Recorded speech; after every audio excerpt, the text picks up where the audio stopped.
Alors, le propos de ce soir est articulé autour de ce que j'ai appelé paysage de la violence. Et paysage de la violence, je l'ai mis au pluriel, parce qu'effectivement, si la perception de cette violence nous est familière, nous est évidente, si j'ose dire, ces raisons sont multiples, hein. Ces configurations aussi, ces racines de même. Et donc, il ne faut pas aller dans une espèce de généralisation hâtive qui consisterait à dire que nous sommes véritablement perdus dans une espèce de maelstrom ou dans une espèce de tourbillon dans lequel tout serait gris ou tout serait de la même couleur, mais d'essayer d'avoir une analyse un peu plus fine sur les fractures, sur les raisons de la conflictualité et de déterminer des paysages différents qui indiquent véritablement notre représentation des relations internationales aujourd'hui et qui nous permet aussi d'essayer de penser le dépassement de cette situation que nous vivons.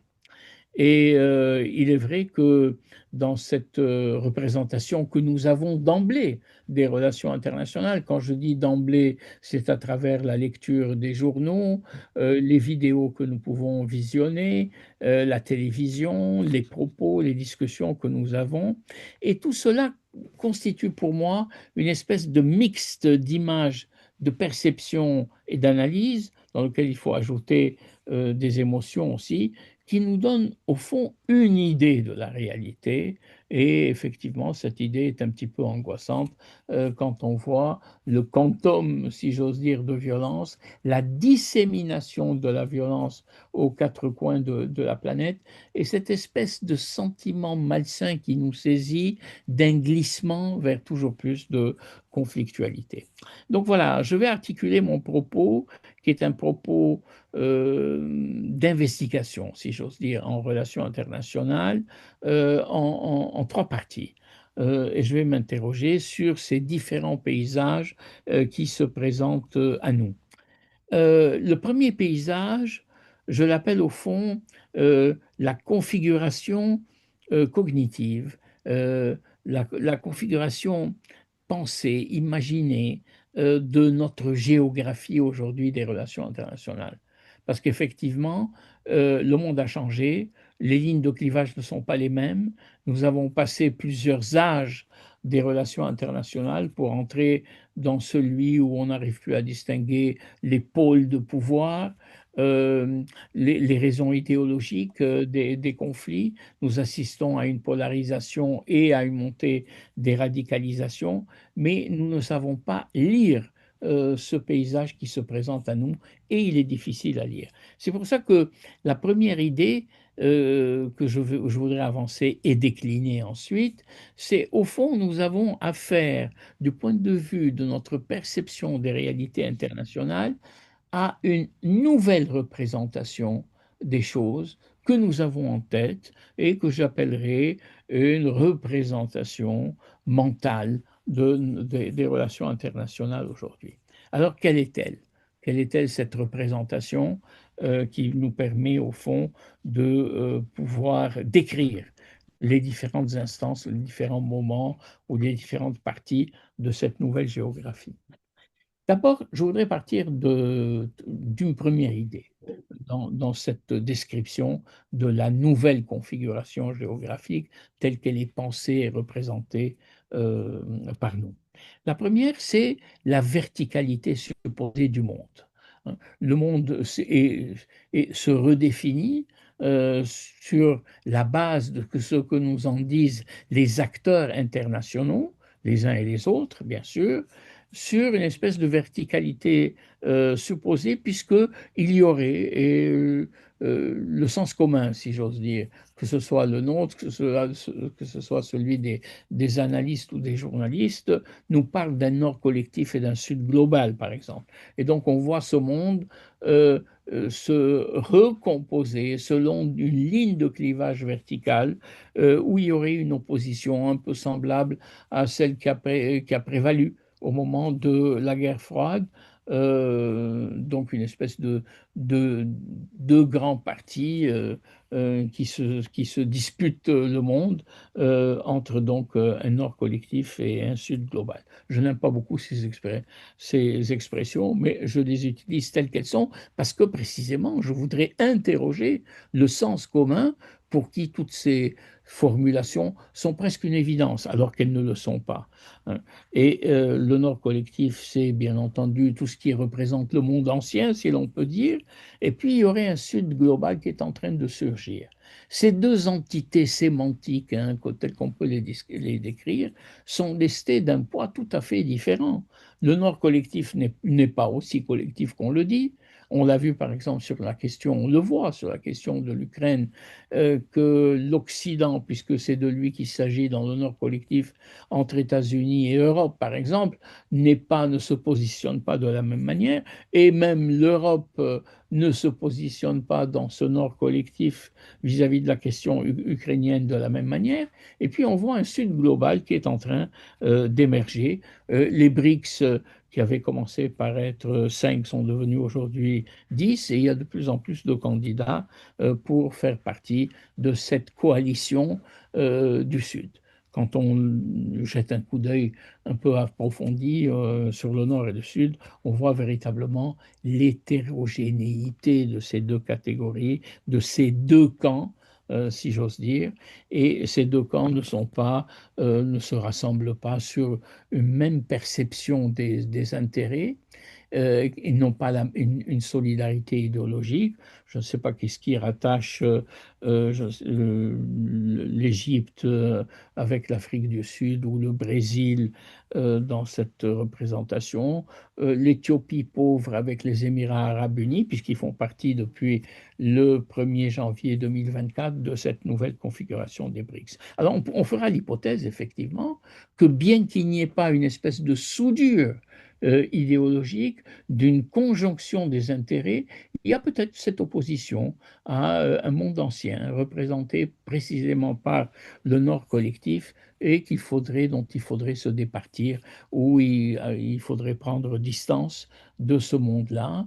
Et c'est peut-être plus une série de noms qui permet cette solidarité des BRICS plutôt que un acquiescement ou des oui. Je veux donner simplement, pour ne pas rester abstrait, quelques exemples. Par exemple, se retrouver dans le refus des sanctions opposées à la Russie, que fait le Nord collectif, se retrouver puisque la guerre de Gaza nous parle encore, se retrouver en position critique vis-à-vis d'Israël, une défiance aussi vis-à-vis de la dollarisation du monde et une idée qui germe comme cela qu'il n'y aura pas de raison pour que le roi dollar continue à régenter les finances internationales. Et puis peut-être aussi une déception, je ne sais pas comment l'exprimer, une prise de position un peu distante par rapport à une Europe dont on ne voit pas très bien son positionnement entre une espèce de magistrature morale sur le sens de la démocratie et où va le monde, et une espèce d'impuissance aussi à agir de manière efficace dans le système international. Bref, il y a donc cette verticalité supposée dans un monde qui se cherche entre des pôles qui sont en train de se créer, et bien que cette verticalité est largement fantasmée. Mais ça ne veut pas dire qu'il faut la rejeter d'un seul coup, mais essayer de se poser les questions de savoir pourquoi de nouvelles coalitions peuvent se faire comme ça au plan international. Deuxièmement, il y a très certainement dans cette configuration géographique cognitive aussi l'idée que nous avons affaire à un monde qui disparaît et un monde qui émerge. Alors les choses ne sont jamais ne se présentent jamais de cette manière.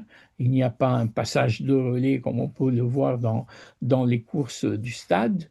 Donc il n'y a pas une civilisation ou un ensemble de pays qui dominaient le monde et qui disparaissent d'un seul coup et d'autres qui sont en train d'émerger et qui font oublier le monde ancien. Non, ce n'est pas cela, surtout que nous sommes dans une situation de mondialisation, donc d'interdépendance économique entre les nations qui restent unies par de multiples liens et si l'on voit effectivement que sur le plan de la démographie, les choses changent, si on voit que sur le plan de l'économie, le monde bascule vers l'Asie, il n'en reste pas moins que la puissance militaire, par exemple, ou la recherche et l'innovation technologique se situent aussi de l'autre côté. Donc, il faut sortir de cette idée, mais qui nous écrase en quelque sorte, qui a une espèce de d'émergents et qui sont des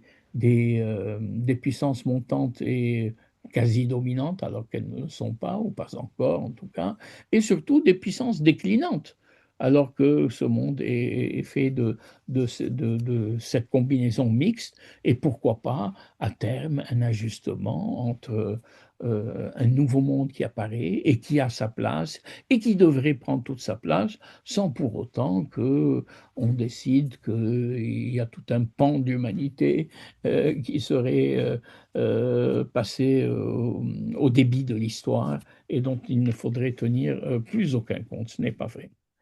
Il y a un troisième point aussi qui m'interpelle sur cette configuration cognitive. C'est ce que j'ai appelé la disparité normative. Et celle-là est plus inquiétante. C'est-à-dire que nous ne sommes plus d'accord sur les mêmes normes. Ce système libéral, alors j'entends ici le mot libéral à l'américaine, c'est-à-dire la démocratie plus le marché, qui était surgi de la Seconde Guerre mondiale, 1945, qui a été décliné par le système onusien. Il ne faut pas oublier non plus que le système onusien de 1945 ne va pas sans la Déclaration universelle des droits de l'homme de 1948, composer une espèce de langage commun dans lequel se mouvaient les relations internationales et qui est apparu encore plus fort au moment de la chute du mur de Berlin, puisque on pensait que le monde parlerait le même langage du marché, des droits de l'homme, de la démocratie, bien entendu. Et là, de plus en plus, on voit, sans que je retombe dans une espèce de culturalisme ou d'huntingtonisme primaire, une espèce de disparité civilisationnelle. Et ce qui m'a interpellé sur cette question, c'est la déclaration commune que font les Russes et les Chinois. Alors ça tombe de manière absolument extraordinaire un 4 février 2022, 20 jours après, la Russie envahit l'Ukraine.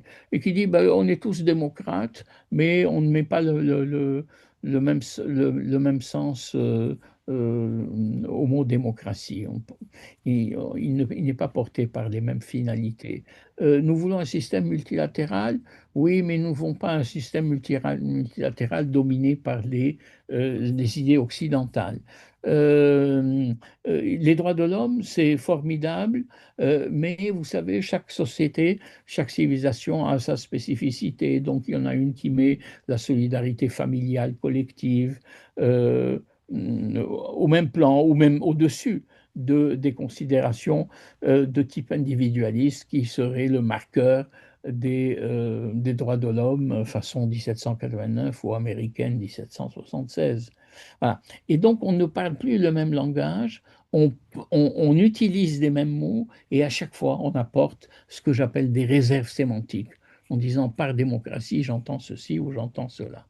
Et donc, ça compose un monde qui, au fond, vit dans une espèce de temple habité par les fantômes du passé, qui utilise les mêmes mots et en réalité qui signifient qui portent des significations absolument divergentes. Et derrière cela, il y a cette espèce euh, de division pénible, hein, pour dire les choses comme elles sont. Il y aurait une spécificité des civilisations confucéennes, de la civilisation musulmane, qui porterait des valeurs radicalement différentes de celles d'autres civilisations. Il y a une espèce de conservatisme des valeurs qui s'imposerait comme étant la norme par rapport à ce qu'on entend, par exemple, dans la critique russe que fait M. Poutine de temps en temps concernant le déclinisme ou le déclin de l'Occident avec ses valeurs individualistes, avec cette espèce de laisser-aller, j'utilise les termes de Poutine, sur le plan des mœurs, et dans lesquels l'Occident serait presque en inversion civilisationnelle, en régression culturelle. Et cela finit par imposer un monde, je reviendrai sur ce point, de disparité et de fragmentation. Les conséquences de cette vision un peu renouvelée, de cette géographie cognitive revisitée, c'est bien sûr que comment voulez-vous que le multilatéralisme puisse vivre dans un système comme celui-là, où on aurait plutôt tendance à se retrouver entre soi? On voit l'organisation de la conférence de Shanghai. On voit aussi, parce qu'il faut être honnête et voir les deux côtés des choses, il y en a plusieurs, hein, mais pour simplifier, il y a aussi l'OTAN. D'un côté, s'il y a l'organisation de la coopération de Shanghai qui est en train de se mettre en place, hein, sur des points d'économie, d'intégration économique, une espèce d'asiatisme, mais qui va s'ouvrir à plus d'universalisme. Et en face, il y a cette perception, au fond, que l'OTAN, je fais court, hein, c'est l'armée de l'Occident. Et pourquoi maintenir une telle solidarité ou une telle alliance sur le plan militaire, si ce n'est pour nourrir ou entretenir des sentiments hostilité envers une autre partie du monde. Il y a aussi cette polarisation largement fantasmée, je ne vais pas revenir là-dessus, de deux mondes qui sont en train de, l'un de décliner, l'autre d'émerger. Mais c'est largement fantasmé, mais ce n'est pas totalement sans raison, comme je vous le disais, parce que sur des points très précis, il y a des revendications, il y a des demandes, il y a des contestations très précises. Et donc, ça nous fait effectivement revenir à une espèce de représentation générale dans cette configuration de rivalité systémique. Hein. On est en train de s'installer dans la guerre. Voilà. Sans nous rendre compte qu'effectivement, cette guerre est en train de devenir l'image de la guerre, l'idée de la guerre, la réalité de la guerre est en train de se banaliser. Hein. Donc plus personne n'est surpris de voir ce qui se passe, surtout l'Europe, hein, de ce qui se passe au Soudan ou de ce qui se passe en Palestine, quand on voit ce qui se passe en Europe, c'est-à-dire en Ukraine.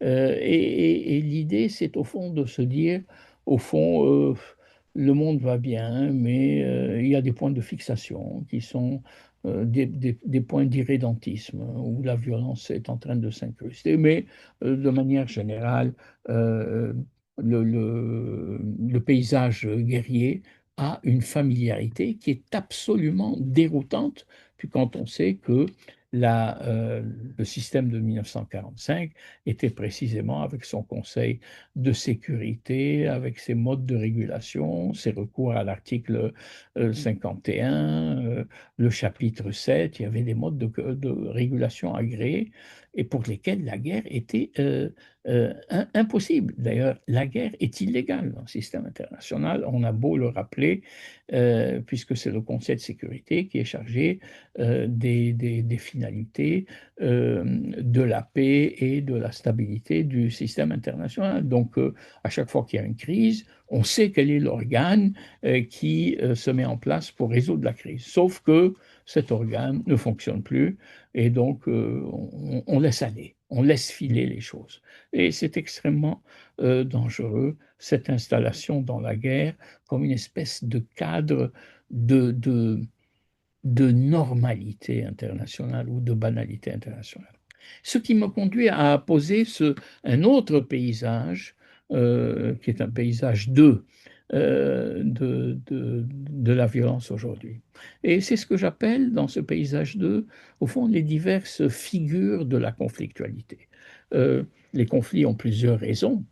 Et il prolifère aujourd'hui, comme je le disais, parce qu'il y a une espèce de dérégulation, désinhibition du recours à la violence, une absence de l'organisme ou de l'organe, c'est comme vous voulez, régulateur, de la violence dans le monde, qui ne fait pas son travail. Alors, de quoi il s'agit quand on dit, au fond, des nouvelles figures de la conflictualité sont en train de surgir? Alors, on dit trois choses, à mon avis.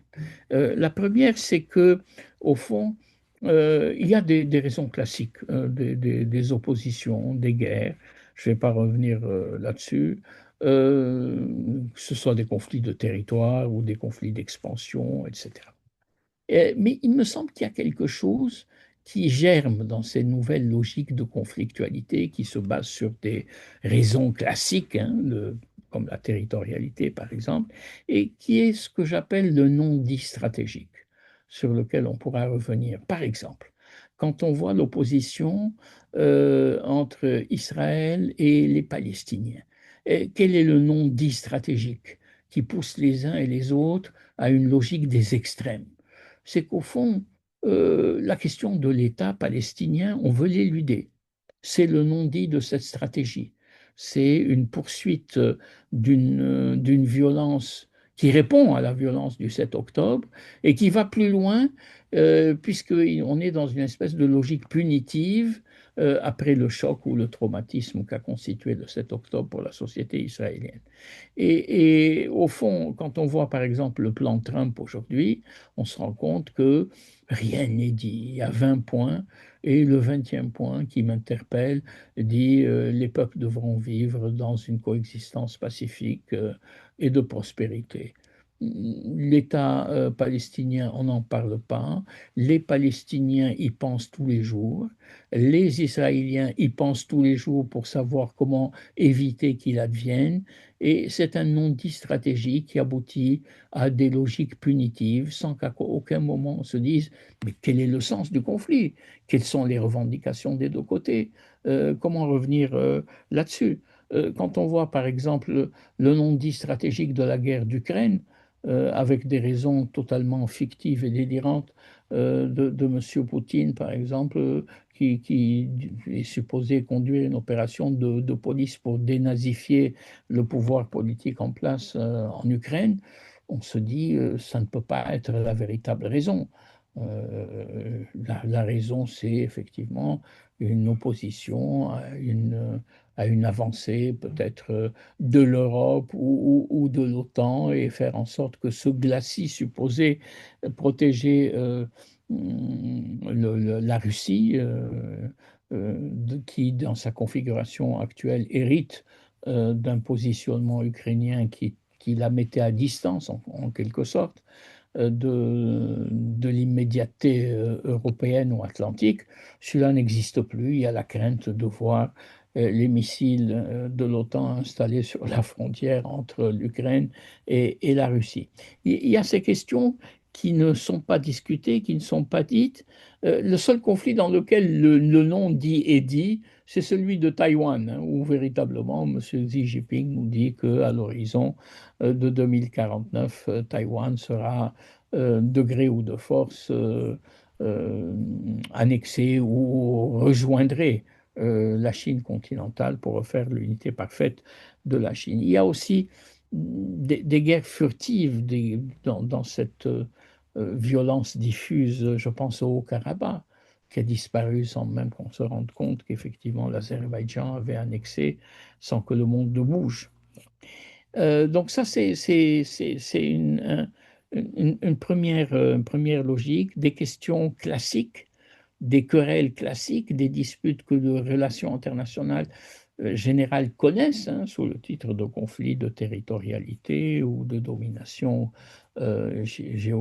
géopolitique, mais qui, au fond, cachent un problème que personne ne veut voir. Et on se plaît ensuite à courir derrière des cessez-le-feu sans jamais véritablement aborder le point d'achoppement. Le deuxième type de violence qui m'inquiète beaucoup parce que ce sont des violences périphériques, mais en réalité, c'est comme des espèces de points de fixation dans lesquels des conflits, souvent de type identitaire, mais pas seulement, concentrent une violence régionale et en même temps, c'est dans ces violences périphériques, on voit qu'il y a des intérêts coalisés de part et d'autre, alors qu'on pense avoir affaire à des guerres internes, des guerres civiles. Je pense par exemple à la Libye d'aujourd'hui, au Soudan. Le Soudan est un désastre absolu, absolu. La logique, les logiques de violence qui y prévalent sont des logiques de prédation, de destruction, de massacre, de viol continu, de famine entretenue. On l'a un peu oublié parce que tout cela a été occulté par la guerre d'Ukraine d'une part, mais ensuite très rapidement par la guerre de Gaza. Et le monde est ainsi fait qu'il se focalise sur des violences de proximité ou des violences qui veulent dire quelque chose immédiatement, alors que d'autres qui sont plus lointaines, plus obscures, je pense au Soudan, paraissent un peu incompréhensibles euh, et donc se fondent dans une espèce de trou noir sur lequel on ne revient pas. Et pourtant, dans ces conflits, il y a des questions de minerais, il y a des questions d'accès aux ressources, il y a des logiques de communication aussi. Et c'est pour ça qu'on voit la Russie prendre position, par exemple, en Libye, puisqu'il y va, par exemple, de sa capacité à intervenir au Mali, au Niger ou au Burkina Faso, parce qu'elle a perdu ses bases pour le moment en Syrie et qu'elle s'est repliée sur des bases libyennes. Voilà, des violences périphériques, mais qui en disent long sur l'état du monde. Et puis le troisième point aussi, dans ce paysage de conflictualité, c'est les figures de la radicalisation. Et celles-là sont inquiétantes. Et des radicalisations qui sont dues à des perceptions culturelles, des conflits à dominante identitaire, parce qu'il n'y a jamais des conflits à proprement parler religieux ou identitaires, mais il y a effectivement des dominantes dans ces conflits qui conduisent euh, à ce que j'appelle mobilisation identitaire pour que puisse s'enclencher, pour que la violence, pour que les parties au conflit se mettent en ordre de bataille, il faut mobiliser. Mais mobiliser qui? Ben, on mobilise des populations civiles aujourd'hui dans des conflits identitaires. Alors nous avons eu la Yougoslavie, nous avons tous les conflits où le djihadisme intervient, une situation au Nigeria qui est absolument épouvantable, et entre le nord et le sud, et qui continue à faire tous les jours des dizaines de morts. Je ne vais pas aller du côté, si, on peut aller du côté du Moyen-Orient et voir le retour de l'État islamique tapis quelque part entre l'Irak et la Syrie, dans les parties les plus désertiques de ces deux pays. Et on voit la logique de la guerre du Yémen aussi, qui est une logique confessionnelle, hein, sur laquelle on n'entre pas beaucoup, puisque il y a les Houthis qui sont une sous-division de l'islam de la région, par opposition à d'autres perceptions ou d'autres représentations confessionnelles. Mais derrière tout ça, il y a aussi cette mobilisation par la culture, par le religieux, par le linguistique, qui me paraît extrêmement dangereuse. Il y a la situation de pays de populations persécutées. Je pense au drame que constitue la situation des Ouïghours en Chine. Bon. Et tout cela est appelé à se refaire en quelque sorte dans ces espèces de révolutions conservatrices qui se mettent en place et qui, faute d'un projet politique, faute d'idéologie, mais il y a une faillite des idéologies, hein, je veux dire les meilleures. Euh, la démocratie est une manière de se représenter une idéologie aussi. C'est une idéologie d'une certaine manière. Dans cette faillite générale, le culturel sert de substitut au politique et devient et présente des alibis. Et jusque-là, on n'a pas trouvé le moyen de résoudre ces questions. Il y a des colloques qui se font, des interrogations en marge de l'ONU ou qui sont organisées par certains pays, et on essaye de traiter ce que nous appelons en France la radicalisation. mais un plan international, il y a des filières, il y a des connexions sur un plan géopolitique qui sont beaucoup plus complexes que la simple interrogation que l'on peut avoir sur une interprétation des textes erronés et radicalisés. Voilà, ça se met en place durablement et jusque-là, sur ce dernier point, on n'a pas trouvé la solution. J'allais dire qu'on n'a même pas trouvé l'approche avant de trouver la solution, parce qu'effectivement, trouver des solutions, c'est quelque chose de compliqué. Et puis un troisième point, qui sera mon dernier point, c'est le paysage 3, hein, de ces paysages de la violence dans le monde. Je crois qu'on assiste à des logiques sociales de fragmentation au plan international. Il ne s'agit pas uniquement de parler militaire, de parler économie, il s'agit aussi de parler social, de parler société, de ces grandes questions qui lient l'humanité et qui sont des questions de stabilité au plan international, non pas dues à un équilibre des forces, mais à de profondes inégalités, à des injustices sur le plan social qui blessent et divisent l'humanité. Je pense à la pauvreté, bien sûr, je pense aux différentes souffrances de certaines populations, je pense aux questions, je vais aller vite là-dessus, mais on pourra en discuter dans le débat, s'il y a un débat après, ces souffrances dues aux migrations, ces logiques, ces logiques qui sont illogiques de la faim, euh, cette manière de ne pas résoudre des questions essentielles à l'humanité qui font au fond que le PIB mondial, puisque il faut y penser, le PIB mondial qui est de 115 trillions aujourd'hui est réparti entre trois grandes entités, euh, la Chine, les États-Unis et l'Europe. Ce sont les trois grandes parties du monde les plus riches et qui totalisent près de 60%, 65% du PIB mondial. Donc il faut imaginer le nombre de pays qui sont laissés pour compte dans cette géographie de la faim, des inégalités, et on se focalise uniquement sur la concentration de richesses, sans oublier que ces richesses sont absolument mal réparties. Et ce que l'on voit, mais on n'aura pas le temps d'approfondir cette question, c'est la multiplication de la partie de la population qui souffre le plus dans ces pays de ce qu'on peut appeler la perception des inégalités. Ce que nous appelons de manière générique la Gen Z, hein, la génération Z. Quand on essaye de se poser la question de savoir pourquoi en Iran le mouvement Femmes, Vie et Liberté euh, appris de cette manière. Quand on voit au Maroc, hein, quand on voit en Algérie, au Maroc récemment, en Algérie il y a quelque temps, c'est cette jeunesse qui s'insurge, qui ne comprend pas comment la richesse est répartie. Les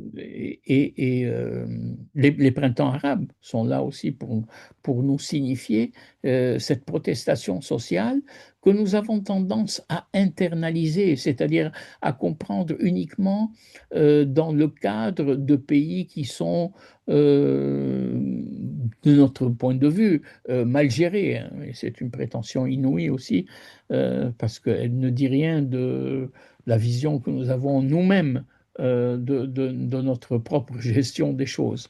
Mais on considère au fond que c'est des questions internes euh, à des pays donnés. Et on veut faire une analyse interne de tout cela.